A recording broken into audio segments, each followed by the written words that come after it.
Christophe, bonjour. Bonjour Vincent. Vous êtes directeur commercial chez La Française, en charge de la distribution des fonds immobiliers de La Française. Alors, le sujet du jour, Christophe, c'est Europe Immo. Quand on vient dans Asset Watch, c'est généralement qu'on a une actualité marketing et commerciale en tant que société de gestion. Et vous, à La Française, vous mettez l'accent sur Europe Immo. Alors, Europe Immo, c'est quoi? C'est une SCPI européenne, hein? Oui, exactement Vincent. C'est une SCPI classique diversifiée à capital variable européenne avec une très forte pondération sur la principale économie qui est l'Allemagne. 350 millions d'euros d'actifs sous gestion aujourd'hui? Oui, très forte croissance en 2017 puisque nous avons collecté à date 200 millions d'euros au moment où je vous parle. Alors, encore une fois, quand on vient dans cette émission, c'est pas le fait du hasard, c'est qu'on pense ou qu'on a la prétention de croire qu'on a un produit qui est particulièrement adapté aux besoins du marché. Alors, en quoi Europe Immo, selon vous, répond particulièrement aux attentes des investisseurs ou à leurs besoins aujourd'hui? Alors, aucune prétention, bien évidemment, loin s'en faut, l'humilité est de rigueur en l'espèce. Toutefois, effectivement, une pertinence du véhicule nous semble-t-il pour différentes raisons. La première d'entre elles, c'est bien évidemment, lorsqu'on investit en immobilier en 2017, il faut impérativement diversifier. Et investir en SCPI aujourd'hui vous permet de diversifier à la fois géographiquement, on y reviendra, mais à la fois sectoriellement. Il ne faut pas oublier que, certes, on peut investir en France, en Allemagne et dans d'autres pays, mais on peut aussi investir sur des bureaux, des commerces, des locaux d'activité, des entrepôts, voire des résidences gérées. Enfin, il y a une profondeur dans la classe d'actifs immobiliers très intéressante à travailler. Ça, c'est le premier point, donc une diversification. Vous pensez que les investisseurs sont trop centrés sur certains types de biens? Non, il y a une chose qui est certaine, c'est que beaucoup viennent chercher l'immobilier d'entreprise, parce que l'immobilier d'entreprise, traditionnellement, est plus rentable que l'immobilier résidentiel. Et aujourd'hui, avoir des rendements au travers de véhicules que sont les CPI de l'ordre de 4,50, 4,60, comme cela a été le cas l'année dernière, c'est quand même extrêmement attractif.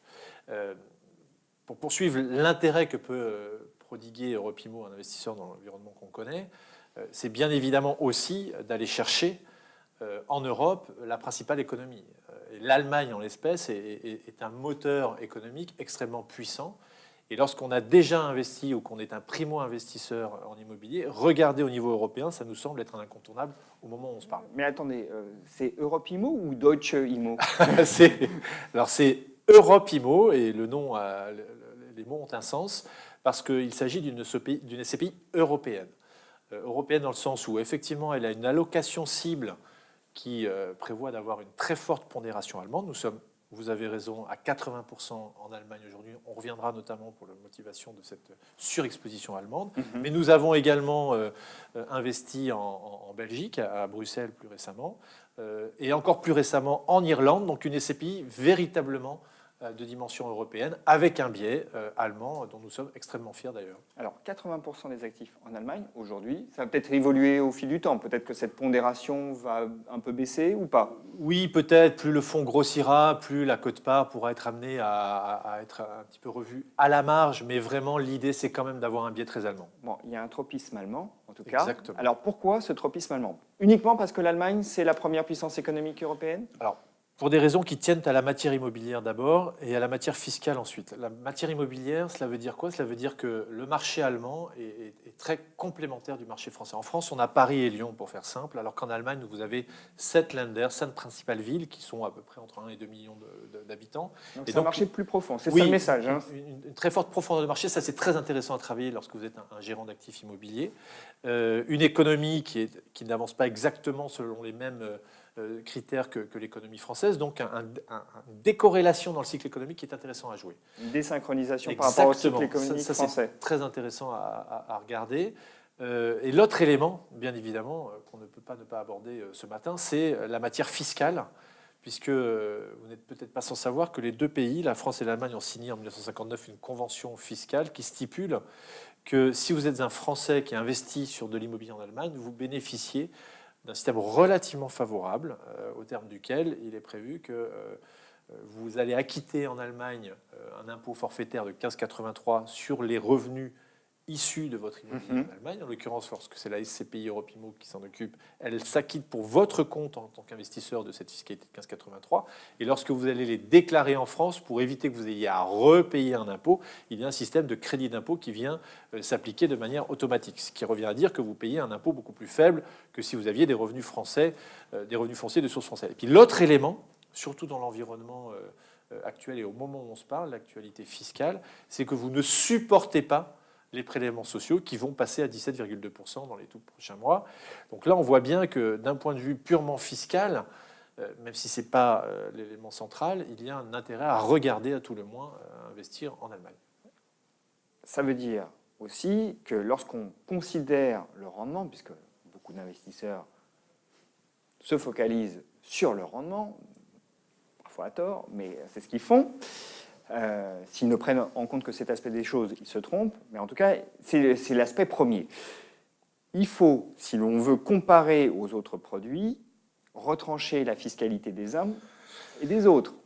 Oui, surtout en revenus fonciers, bien évidemment. Donc, alors, oui, si on compare... Ça veut dire, ma question elle va être plus crue, si on a une SCPI allemande, on peut espérer un rendement plus intéressant, enfin, à très forte connotation allemande, puisqu'elle n'est pas 100% allemande, on peut espérer un revenu net plus intéressant qu'avec une SCPI qui se contenterait d'être investie uniquement en France. Complètement. Juste un petit bémol par rapport à ce que vous avez dit. Oui, la recherche de rendement, c'est l'alpha et l'oméga de beaucoup d'investisseurs, mais pas de rendement sans risque. Donc, il faut toujours mettre en exergue le rendement que vous attendez, monitorer par rapport au risque que vous êtes prêt à assumer. On ne répétera jamais assez. On mais peut pas avoir je le répète parce que c'est très important, et notamment dans le marché des SCPI. Il peut y avoir des écarts, et il s'explique par le ratio rendement-risque. Et le risque, ça peut être un risque pays, un risque qualité des actifs. Donc il faut quand même le monitorer, c'est ce que nous faisons. Pour répondre à votre question sur la partie rendement net fiscal, oui, bien évidemment, puisque si on devait faire un comparatif, lorsque vous achetez ou vous investissez sur une SCPI franco-française qui délivrerait du 5% à l'investisseur, qui serait fiscalisé en France, vous enlevez sur quelqu'un qui est dans une tranche marginale d'imposition à 30%, vous rajoutez les prélèvements sociaux qui vont donc passer à 17,2%, ce qui veut dire que la moitié de la performance passe en impôt. Le 5% devient quasiment un 2,5, si je calcule bien. Si vous faites ce même investissement en Allemagne, vous avez, si on prend le même exemple d'une rentabilité de SCPI européenne allemande à 5%, vous allez avoir un net fiscal avec le mécanisme de la convention franco-allemande que je vous expliquais tout à l'heure. Le 5% va devenir un net fiscal autour de 4%. Donc bien évidemment qu'il y a un intérêt de ce point de vue-là, même si, je vous le redis, ce n'est pas l'élément déterminant. Bon, ok, là c'était théorique, mais soyons un peu concrets. L'année dernière, quel a été le rendement d'Europe Immo ? Alors l'année dernière, le DVM, le dividende sur la valeur de marché, était 4,56 pour l'investisseur sur Europe Immo. Mais ça, c'est avant ou après impôt ? Alors ça, c'est avant impact du mécanisme de la convention franco-allemande. Ce qui revient à dire que le 4,56 pour un client français, qui serait fiscalisé dans une TMI, pour reprendre mon exemple, à 30%, avec le mécanisme du crédit d'impôt, qu'on s'entende bien, serait proche de 3,70 à 3,80. S'il avait fait un investissement franco-français à 4,56, il aurait, vous l'avez compris, plus proche de 2,25. Donc on voit bien que de ce point de vue-là, il y a quelque chose à regarder. Et il y a une grosse différence. Il me semble qu'au premier trimestre, vous avez apprécié le prix de la part ?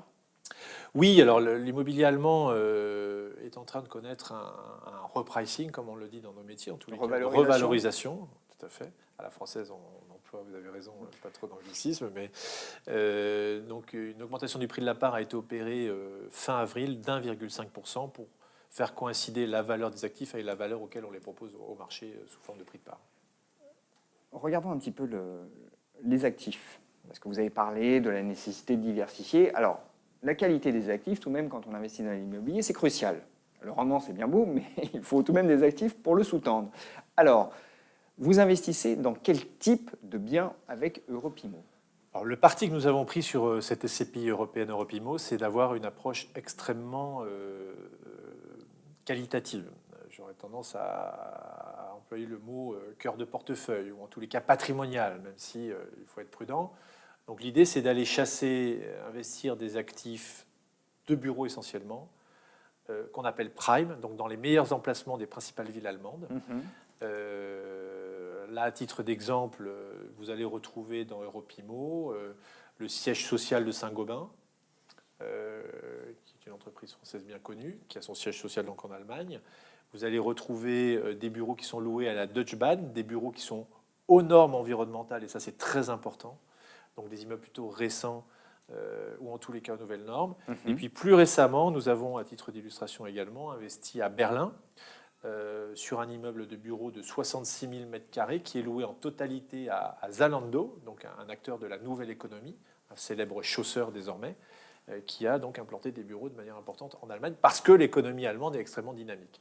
Et puis plus récemment et de manière encore plus emblématique, puisque vous m'amenez sur le terrain allemand et je ne peux pas parler d'Allemagne sans parler de l'industrie automobile, Exactement. qui est un grand contributeur à la puissance économique de l'Allemagne. Nous venons d'acheter 71 000 m² de bureaux qui sont loués à une célèbre marque de voitures qu'on considère de luxe, autrement dit Porsche. Donc voilà de ce qu'on très belles fait. signatures. Exactement. Voilà ce qu'on fait sur Europe Immo, des actifs de qualité et surtout des locataires de qualité qui contribuent à la pérennité du rendement. Et on observe, au travers des exemples que vous nous avez donnés, une diversification sectorielle. Oui, en tous les cas, au niveau des secteurs d'activité des entreprises locataires, parce que ça, c'est un élément qu'on ne regarde pas suffisamment. C'est ce dont je parlais. Oui. Bien sûr qu'il y a le niveau bureau, commerce, France, Allemagne, mais il y a aussi les locataires qu'on choisit, et c'est bien d'avoir une diversification dans les secteurs d'activité économique que représentent les locataires dans les fonds, qui sont les CPI. Un ratio que surveillent de près les investisseurs avertis, c'est le taux d'occupation financier. Quel est-il pour Europe Immo ? Il est difficilement, c'est difficile de faire beaucoup mieux puisqu'on est à 99%, ce qui est assez normal, soit dit en passant, pour une SCPI récente qui a un peu moins de 4 ans d'existence, mais qui confirme que les choix d'investissement et de locataires que nous avons sont de bonne facture. C'est une équipe locale qui s'occupe de la gestion d'Europe Immo ? Oui, alors comme vous le savez, la française qui gère... En Allemagne, j'entends, puisque c'est SCPI européenne, vous l'avez dit. La française qui gère 15 milliards d'immobilier, dont la moitié à peu près en SCPI, a décidé avant de s'implanter en Allemagne de constituer une équipe sur place. Donc nous avons 15 personnes de la française qui sont implantées en Allemagne, qui opèrent le sourcing pour le compte d'Europe Immo. Alors, j'ai deux questions qu'on va traiter assez rapidement, Christophe, puisqu'il nous reste 2-3 minutes. La première, elle concerne le marché en général des SCPI. Un marché qui se porte très bien. Vous-même, à la française, vous collectez bien. Vous nous avez donné les chiffres pour Pimo, mais vous avez aujourd'hui 15 milliards d'euros d'actifs immobiliers sous gestion. Tout à fait. Dont 1 milliard en Allemagne. Ce marché, donc, il est dans une dynamique très positive depuis de nombreuses années, mais est-ce que ne se pose pas, pour beaucoup de sociétés de gestion, dont peut-être la vôtre, un problème, c'est qu'à force de lever des fonds, eh bien, on n'a plus assez de biens pour les investir, de biens de qualité, j'entends. Alors effectivement, vous avez raison, ça c'est le point crucial et le point central de cette année 2017, même si ce n'est pas nouveau, mais ça prend une ampleur un petit peu différente. La croissance du marché en termes de collecte des SCPI au 30 juin 2017, c'est plus de 50%. Vous avez un marché qui atteint quasiment sur les fonds immobiliers non cotés, que sont les SCPI des OPCI, plus de 60 milliards d'euros. Donc bien évidemment que cette collecte doit trouver à s'investir et que les sociétés de gestion doivent un retour à leurs investisseurs sur ce qu'ils font, de l'usage qu'ils font de cette collecte. Donc, en ce qui nous concerne à la française, nous avons communiqué très largement depuis la mi-année sur notre capacité d'investissement, puisque nous avons aujourd'hui dans le pipeline plus d'1,5 milliard d'actifs immobiliers sécurisés, dont plus de la moitié, c'est-à-dire quasiment 700 000, un peu plus de 700 millions d'euros, est déjà acté. Ce qui revient à dire que nous sommes en capacité d'absorber la collecte avec un taux d'investissement moyen de l'ordre de un petit peu plus de 5%. Donc nous devrions être en mesure, et nous serons en mesure, de délivrer les performances attendues pour 2017 et d'investir la totalité de la collecte pour 2017. On a mentionné la fiscalité, puisqu'on a parlé d'Europe Immo et du fait que les investisseurs étaient traités un peu mieux que lorsqu'ils investissaient dans un produit franco-français. Très bien. La France, dans son bouillonnement fiscal, lance un nouvel impôt, l'IFI, l'impôt sur la fortune immobilière. Alors, est-ce que ça risque pas, et là je parle aux marketeurs que vous êtes, est-ce que ça risque pas de jeter un peu le trouble dans l'esprit des investisseurs, de semer un peu la confusion et donc freiner un petit peu la collecte au plan, là je parle du marché en général, évidemment. Sur l'immobilier, ce qu'on voit, nous, en tous les cas, c'est que le moteur principal de l'investisseur en immobilier, quel qu'il soit, c'est pas tant la fiscalité que la recherche de rendement. Et aujourd'hui, le gap qui existe et la différence qui existe entre le rendement immobilier au travers des SCPI, qui est autour de 4,50, et le rendement des autres classes d'actifs, nous prenons que pour exemple le fonds euro, qui est autour d'un 50, un 60, ce delta et cet écart est tellement important que de toute façon, nous pensons que ce phénomène va continuer à œuvrer de manière très très large et va même probablement s'accentuer. D'autre part, les foyers concernés par le futur impôt qualifie, on parle de 140, 150 000 foyers. Ils sont extrêmement minoritaires. C'est quand même à la marge malgré tout. Nous, dans les investisseurs privés que nous avons à la française, qui sont au nombre de 150 000 quasiment, c'est une minorité. Donc nous n'anticipons pas de reflux ou d'arbitrage massif au détriment de l'immobilier, d'autant plus qu'aujourd'hui, l'épargne immobilière collective est en train d'amorcer une démocratisation extrêmement intéressante. On voit arriver des jeunes générations sur ce placement qui sont en train de découvrir l'immobilier par la SCPI, alors que la génération d'avant avait traditionnellement l'habitude d'investir en direct, ce qui est moins le cas des jeunes générations aujourd'hui. Et un moyen de le faire, selon vous, c'est via Europimo, puisque ça permet en plus de diversifier. Christophe, merci. Merci Vincent.